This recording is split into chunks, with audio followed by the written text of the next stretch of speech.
Hello students, this is the second part of our introduction to literary terms, which is from the second semester. So open your books, page number 162. On this page number, next topic is Gothic novel.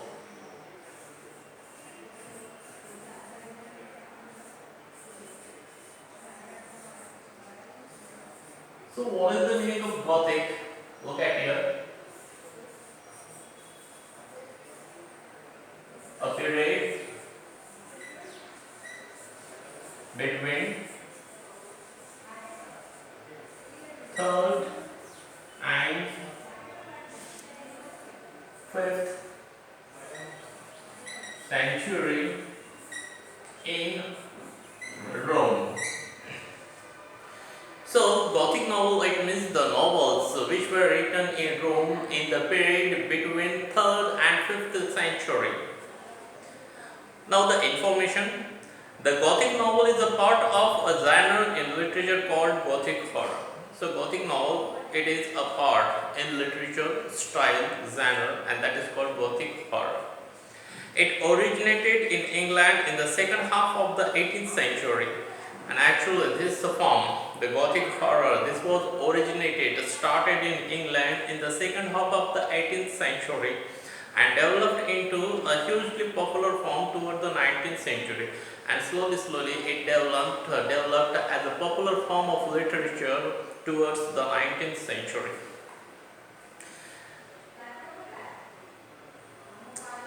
The Gothic novel united elements of medieval romances. Medieval, it means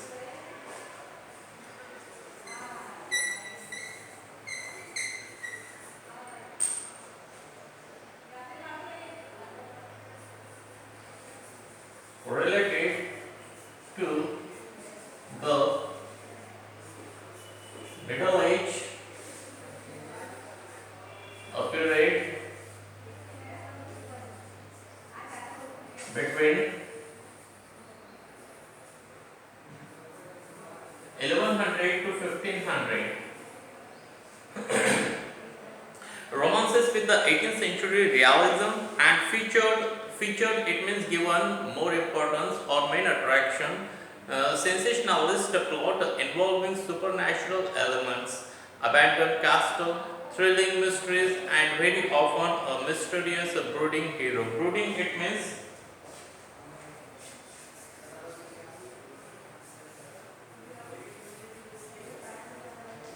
thinking deeply about something that makes one unhappy.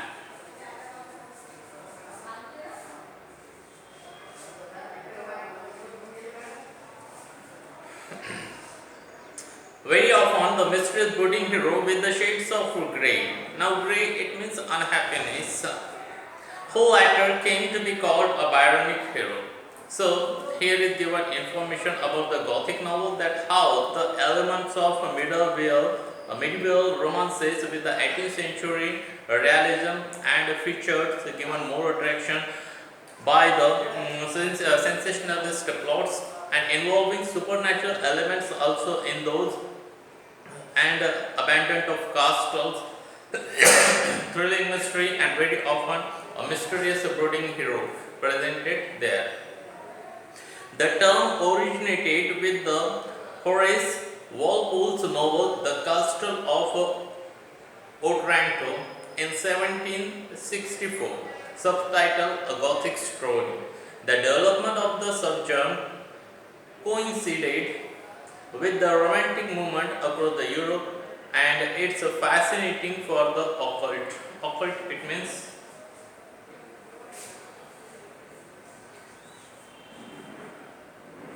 result.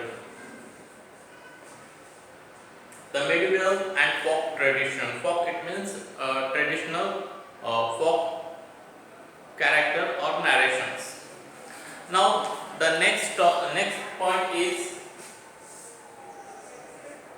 Humor. Now humor, it means the capacity to make someone laugh or smile. Now what is the information is given here? Let's check that.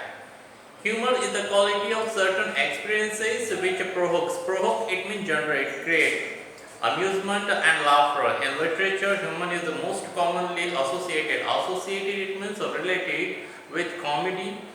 However, other texts can also be elements of humor. Humor in the form of subplot, tragic comedy, or black humor.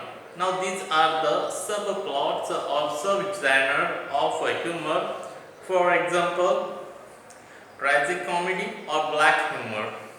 The term derives, it means, in the last part I have given you meaning of this word. Derives, it means taken or obtained or received something. From the ancient Greek medical tradition of a bodily humor, the theory held that the human body was controlled by the four humors for bodily fluid. So, in this way,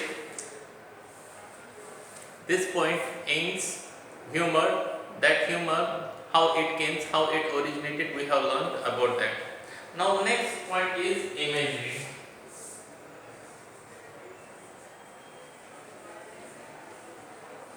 Now, what's actually imagery? Now, there is given a little information about it. Imagery is the use of a vivid. Vivid, it means clear, visually a description of figurative language in the literary text. So, imagery, it is the clear, visual description of any particular figure in a language, and that is in a literary text. It increases readers' engagement with the text and improves their retention. Retention, it means the act of reading.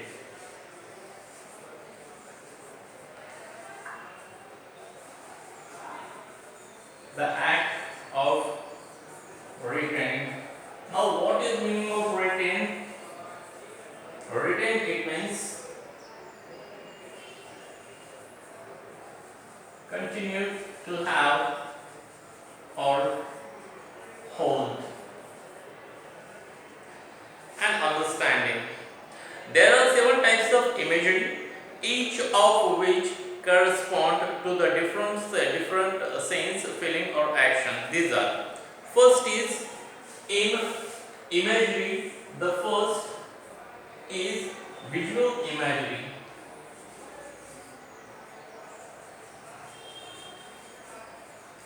Now what is visual imagery? Let's see that about. This kind pertains, it means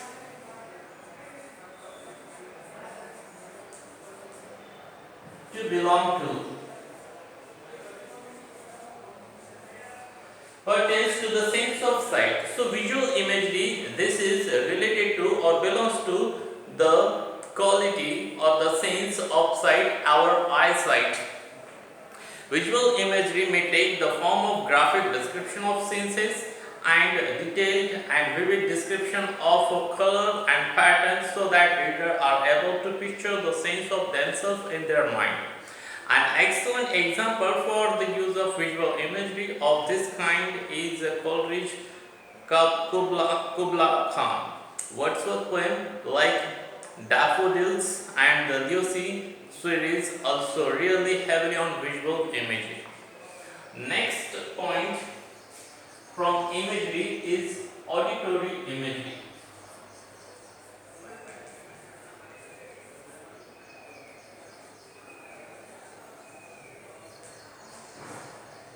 Now, what is auditory imagery? Let's learn about it. This kind pertains the sense of hearing. So, auditory imagery, it is related to the sense of hearing. It describes sounds, sometimes using onomatopoeia. Onomatopoeia, this is the figure of speech related to sound. Words which resemble sounds like bang, shush, this kind of sound is related to the onomatopoeia or related to the sound. These kind of words were used in this kind of writing, auditory imagery. Kids famous poem Ode to Autumn is the good example of the text with extensively uses auditory imagery. Now next, see point of imagery, olfactory. Olfactory imagery, it means, what is the meaning of olfactory imagery? This kind pertains to the sense of smell. This is related to the sense of smell. It describes odor, fragrance, smell in a sense. An example of the use of olfactory imagery can be found in Robert Frost After Apple Picking, in which he described the almost overpowering scent of apple. Next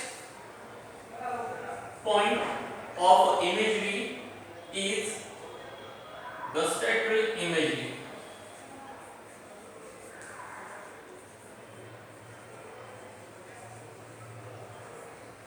So what is the meaning of this? This kind pertains the sense of taste. This is related to the taste. It describes the taste of food, but also other taste, like for example the taste of sweetest than the swimmer in drowning, and the metallic it means related to metal, taste due to fear or disgust. Possibly the best known example of the use of olfactory imagery is poetry of William Carlos Williams poem.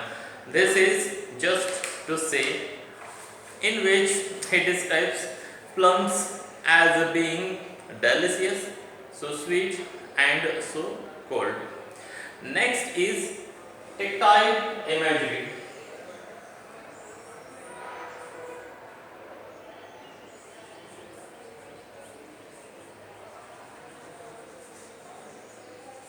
Now what is the meaning of tactile imagery?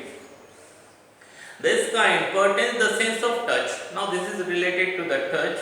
It conjures it means have some kind of quality. Of texture it means related to the appearance, outer appearance, and the feel of an object when one touches it. It also describes temperature, rain, bread breeze, Fahrenheit 451 uses tactile imagery extensively throughout the novels. Next is kinetic imagery. So let me first clear this side.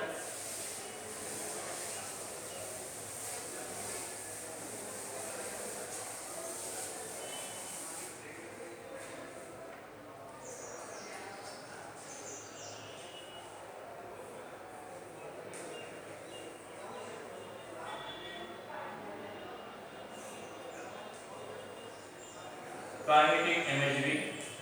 So what is kinetic imagery? This kind refers to the senses of movement. So this is related to the sense of a movement, either in the first person or third person. Look at the example of Charles Dickens' Tale of Two Cities. Now next is organic imagery.